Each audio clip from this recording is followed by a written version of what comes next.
हम एक्सपेक्ट कर रहे थे। देखिए, मैंने तो कल भी ये बात की थी और पाकिस्तान ने ये जो बात की है पाकिस्तान की तरफ से, ये सिर्फ ज़िम्मेदारी का एहसास दिलाने के लिए। मैं आपसे ये क्वेश्चन करता हूँ कि अगर पाकिस्तान और अफगानिस्तान के दरमियान बदमज़गी होती है तो इस पे इस खित्ते के अंदर खुश कौन होगा? भारत। तो लोग सारे इस वक्त बेचैन है कि ये ऑपरेशन किस नौइयत का होगा, क्या उसी तरह डिस्प्लेसमेंट होगी, क्या उसी तरह वहाँ पर ऑपरेशन किए जाएंगे, टारगेटेड ऑपरेशंस किए जाएंगे और फिर वही सब शुरू हो जाएगा जो माजी में होता रहा। अब ऑपरेशन हमने आपको बताया है दीगर तरीकों से फ्लॉप हुआ है। खुद कबायली इलाकों के लीडर्स जो लोकल हैं वो खड़े हो गए हैं, उन्होंने कहा है नो वे। लोगों ने पथराव करके वजीरिस्तान की बाजोड़ की इमेजेस चली हैं, दीर की इमेजेस चली हैं, फौजी कॉन्वॉयज पे पथराव हुआ है, पहली बार मैंने ये देखा है। तो लोकल्स ने कह दिया है नो वे। चाइना के कहने के ऊपर ये किया जा रहा है क्योंकि चाइना को रीअश्योरेंस मांग रहा है। अच्छा। देखिए, चाइना की बहुत बड़ी इमदाद आ रही है आपको, पहले भी है और भी वो देना चाह रहे हैं, मगर कुछ कंडीशंस हैं उनकी भी कि भाई कम से कम साढ़े बंदे तो ना मारी जाओ। हाँ जी।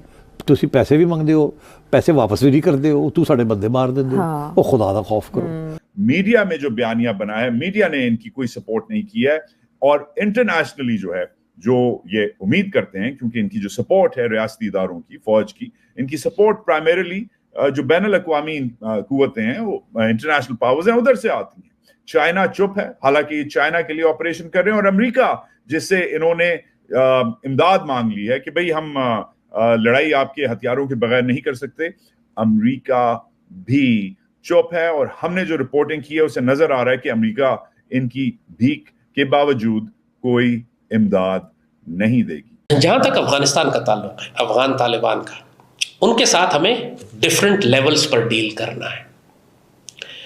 डिप्लोमेटिकली दो बड़े मुल्क ऐसे हैं जो पाकिस्तान के दोस्त हैं, जिनका बहुत ज़्यादा इन्फ्लुएंस है काबुल के ऊपर। एक चाइना है, क्योंकि चाइना ने इनके साथ एक बाकायदा डिप्लोमेटिक स्टेटस कायम किया है। एक अफगान एम्बेसडर गया है अब चाइना में, चाइना ने अपना एम्बेसडर भेजा है, और चाइना चूंकि ताकतवर मुल्क है, मिलियंस ऑफ डॉलर्स इन्वेस्ट कर रहा है वहाँ पे, तो अफगान तालिबान चाइनीज़ को सीरियसली लेते हैं। दूसरी जानिब कतर है। कतर वो है कि जिसका अफगान तालिबान का हमेशा उसने एक दफ्तर कतर में रखा है, पूरी मुस्लिम दुनिया में वाहिद जगह थी जहाँ इनका दफ्तर था, और सारी नेगोशिएशंस अफगान तालिबान के साथ जो पूरी दुनिया करती है वो कतर में आकर करती है। कतर पाकिस्तान का दोस्त है, तो कतर और चाइना के ज़रिए हम अफ़गान तालिबान को बहुत क्लियरली अंडर प्रेशर ला सकते हैं कि इंसान के बच्चे बनो, इससे पहले कि तुम्हारे ख़िलाफ़ पाकिस्तान वही करे जो हम किसी भी दुश्मन मुल्क के ख़िलाफ़ करते हैं। यही हमने अफ़गान तालिबान से भी बात करनी है। उनको बड़ी साफ उनसे ये पॉलिसी स्टेटमेंट हमने निकलवाना है कि पाकिस्तान के बारे में आप अपना मौक़िफ़ हमें वाज़े करें। अब डॉज देने से, गोल मोल बात करने से, चक्कर देने से बात नहीं चलेगी। You have to come up front and tell Pakistan कि आप पाकिस्तान की सॉवरेनिटी को, हमारे बॉर्डर्स को रिस्पेक्ट करते हैं या नहीं करते, साफ बता दें ताकि हम उसके मुताबिक आपसे ट्रीट करें। और आपने जब दोहा एग्रीमेंट में वादा किया था कि आप दहशतगर्दों को किसी रियासत के ख़िलाफ़ इस्तेमाल नहीं करेंगे, तो पाकिस्तान के ख़िलाफ़ आप TTP को क्यों इस्तेमाल कर रहे हैं? ये आर्गूमेंट मत दें हमें कि जी हमारा अफगानिस्तान पे कंट्रोल ही नहीं है, वो छोटे छोटे ग्रुप हैं, हमें पता ही कुछ नहीं क्या हो रहा है। इस किस्म के बेवकूफ़ाना स्टेटमेंट्स ना दें। अफगानिस्तान के अंदर सरकारी तौर पर बड़े बड़े नक्शे लगा चुके हैं, जिनमें लोया अफगानिस्तान या पाकिस्तान का आधा हिस्सा भी आपने अपने साथ शामिल किया है। जैसे अखंड भारत का नक्शा इंडिया ने अपनी पार्लियामेंट में लगाया हुआ है। अखंड भारत बनाना चाहते हैं जो मगरब में बैठे हुए हमारे हरामखोर एहसान फरामोश हैं, अखंड अफगानिस्तान बनाना चाहते हैं। बार बार ये धमकी देते हैं अफगान तालिबान पाकिस्तान कि जी हमने तो 2 सुपर पावर्स को शिकस्त दी है, पाकिस्तान को भी शिकस्त दे लेंगे। ये खन्नास इनके दिमाग से निकालना तसल्ली से ज़रूरी है। अगर तो मौजूदा जो इंटेलिजेंस बेस्ड ऑपरेशंस हैं इन्हीं को इंटेंसिफाई करना था, तो फिर इतने बड़े ऐलान की क्या ज़रूरत थी? ये एक बहुत बड़ा सवाल है। उसमें एक बात तो ये कही जा रही है क्योंकि पाकिस्तान के ऊपर जो एक दबाव है चीन की तरफ से, क्योंकि चीन के एक वज़ीर ने हाल ही में बड़ा वाज़ेह तौर पर पाकिस्तान को कहा कि अगर पाकिस्तान में सिक्योरिटी के हालात बेहतर नहीं होंगे तो फिर मुस्तकबिल में चीन के लिए पाकिस्तान में सरमायाकारी करना मुश्किल हो जाएगा। पाकिस्तान का अब ये मौक़िफ़ है कि जो दहशतगर्दी के वाक़यात में जो इजाफ़ा हुआ हालिया महीनों में और हालिया सालों में, उसकी जो सबसे बड़ी वजह पाकिस्तान के मुताबिक वो अक्रॉस द बॉर्डर जो कलदम तहरीके तालिबान पाकिस्तान के दहशतगर्दी के ठिकाने हैं, और उसकी वजह से पाकिस्तान में ये दहशतगर्दी के वाक़यात में इजाफ़ा हो रहा है। और अगर आप नंबर्स भी देखें, जब से अफ़गान तालिबान दोबारा इक़्तिदार में आए तो दहशतगर्दी के वाक़यात में कई गुना इजाफ़ा हुआ है। इस साल अब तक के जो 5 महीनों में 409 दहशतगर्दी के वाक़यात हुए, मेजॉरिटी खैबर पख्तूनख्वा के अंदर, और उसमें कोई 414 के करीब जो लोग हैं वो उसमें जहाँ भाग या शहीद हुए। और उसके अलावा पिछले साल भी 2023 में जो दहशतगर्दी के वाक़यात हुए, जो उसमें अमवात हुई, वो पिछले 6 साल में सबसे ज़्यादा अमवात थी। तो क्लियरली आपको एक और रिलेशन नज़र आता है बिटवीन कि हम इंडिया भारत से मिल जाएंगे, पाकिस्तान से अलग हो जाएंगे। गिलगित बल्तिस्तान वाले हर वक्त पाकिस्तान को ब्लैकमेल करने में वहाँ ग्रुप्स लगे हुए हैं कि हमें वसाइल दो वरना हम भारत से मिल जाएंगे।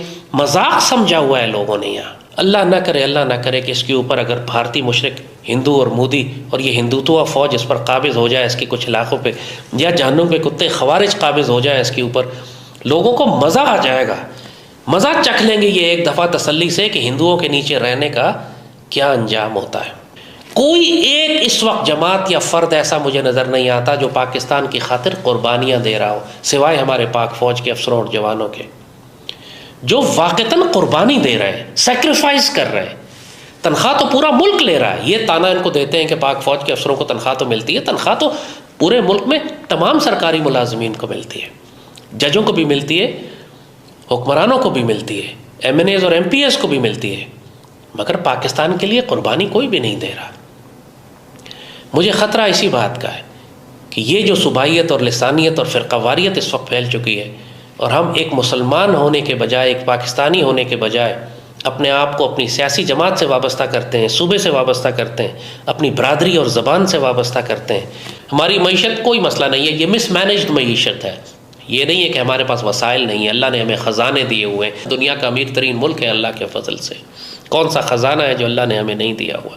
और ये वो मुल्क है जहाँ पे रोटी की कीमत आपके सामने है, मईशत पूरी तरह तबाह हो चुकी है। वज़रा अपने मुंह से कह रहे हैं कि हम दिवालिया हो चुके हैं, कर्ज़े हमारे ऊपर चढ़ गए हैं, कर्ज़े उतारने की हमारी कैपेसिटी नहीं है, आम आदमी को पीस के रख दिया है, बिजली के बिल आम आदमी की कमर तोड़ रहे हैं। और उसमें ये जो अशराफिया है, चाहे ये सियासतदान हैं, चाहे ये ब्यूरोक्रेट्स हैं, आप ये देखें उनकी अयाशियाँ। ये चीज़ें हमारी मसला नहीं है। जैसे मैंने कहा, मुझे मसला सिर्फ इस बात का है कि ये कौम अपना नज़रिया गुम कर बैठी है, और जब ये होता है तो फिर अल्लाह इसको खाना जंगी में मुब्तला कर देता है, जैसे मशरक़ी पाकिस्तान में खाना जंगी हुई और फिर उसके नतीजे में दुश्मन बाहर से दाखिल हो जाता है। आज हमारे मशरक़ में हिंदू मुशरिक हैं और मगरिब में जहन्नुम के कुत्ते खवारिज, और दोनों ही इस बात का इंतज़ार कर रहे हैं कि मुल्क में खाना जंगी हो तो हम मुल्क पर कब्ज़ा करने शुरू कर दें। बड़े बड़े इलाकों पर ये पहले ही नज़रें जमाए बैठे हैं। कोई कहता है कि हम कश्मीर ले लेंगे तो गिलगित बल्तिस्तान ले लेंगे, तो पाकिस्तान सिंध पे कब्ज़ा कर लेंगे। वो कहते हैं हम खैबर के इलाकों पर कब्ज़ा कर लेंगे और अटक तक का इलाका हमारा है और बलूचिस्तान हम काट देंगे। आप इन ख़तरात का मुकाबला नहीं कर सकते अगर हम एक मजबूत कौम ना हो, जिसका नज़रिया पाकिस्तान पर, जिसका ईमान ना हो, जो अल्लाह उसके रसूल से ताल्लुक़ ना रखती हो। कि लास्ट पॉडकास्ट में आपने कहा था कि मेरे नाना ने गलती की यहाँ पाकिस्तान आके, तो उस पर बहुत से लोगों को एतराज़ है और काफ़ी आपके लिए अच्छे कमेंट नहीं आए। तो मेरे नाना का हक है, मेरा हक है, उनको क्या ताल्लुक है? मैं यही कहना चाह रहा हूँ कि आप अब भी अपनी इस बात पे कायम है, आप खुश नहीं है पाकिस्तान में रह के? नहीं, अगर आपको इंडिया जाने का मौका मिले तो आप क्या इंडिया चले? मेरी बात उसमें मैंने कहा था, आज दोबारा मैं कह रहा हूँ कि मैं पार्टीशन के कॉन्सेप्चुअल फ्रेमवर्क से एग्री नहीं करता था, अपने नाना से एग्री नहीं करता था। ठीक है, मुझे पाकिस्तान ने सब कुछ दिया है, आज भी पाकिस्तान ने सब कुछ दिया है, मगर जो पाकिस्तान की आज हालत है, इस हालत की बुराई को खराब करने में मेरा कोई हाथ नहीं है। मैंने अपनी जिंदगी में हर कोशिश की कि इसको सही करूं, ठीक है, मगर आज मुझे जो हालत है उसमें ये मुझे चलता हुआ नजर नहीं आ रहा। मैं कह रहा हूं कि जो ये कहते हैं कि फैसला जो हमने सही फैसला किया वो बताएं ना। मैंने उस वक्त भी आपको समझाया था कि बांग्लादेश क्या पाकिस्तान नहीं है? बांग्लादेश भी पाकिस्तान का ही एक नाम है ना, इंडिया में शामिल तो नहीं हुआ ना, नहीं हुआ ना शामिल। नहीं। तो अगर मैं इस इलाके का नाम रख दूं शिमाल मगरबी हिंदुस्तान, आप मान लेंगे? सवाल है आपसे। सर हालात तो नहीं बदलेंगे, हालात आप कुछ भी रख नहीं ना, हालात इसलिए बदलेंगे, आप तो डिसाइड हालात से नहीं, हालात इसलिए बदलेंगे कि ये जो आपने अपने ऊपर ह्यूला चढ़ाया हुआ है ना, ह्यूला उतर जाएगा ना। नहीं, आप ये कहना चाह रहे हैं कि पाकिस्तान मुझे का नाम चेंज करके एक बात बताओ, मुझे एक बात बताओ, ये जो अफगानिस्तान की जिहाद तुम लोग कहते हो, ये फौजी हुक्मरान ने नहीं किया था क्या इस पाकिस्तान फौजियों ने नहीं खोया था? कभी तुम उनको सर पे बैठा लेते हो, कभी जमीन में बैठा लेते हो, फिर सर पे बैठा लेते हो, फिर जमीन में बैठा लेते हो। बताएं ना आप, तारीख क्या कहती है हमारी?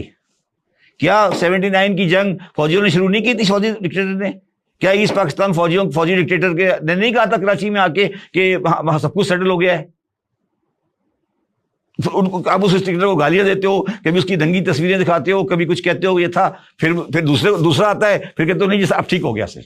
हमें एक बहुत बड़ी तहरीक की ज़रूरत है कि नज़रिया पाकिस्तान को दोबारा जिंदा करें। हमारी ताकत, हमारी इज्जत, सब कुछ इस्लाम में है, नज़रिया पाकिस्तान में। सुबाइयत, कौमियत, लिसानियत, फ़िरक़ावारियत सियासी जमातों में नहीं है। ये वो तफ़रक़े और फ़िरक़े हैं जो कौम को फाड़ कर तबाह बर्बाद कर देते हैं। अगर हमारी कौम ने ये ना समझा फिर बहुत जलील होगी, बड़ी मार खाएगी। इस पाकिस्तान को तो इंशाअल्लाह अल्लाह कायम रखेगा ही, लेकिन इसकी बहुत बड़ी आबादी मारी जाएगी या जलील कर दी जाएगी दुश्मनों, मुशरिकों और ख़वारिज के हाथों।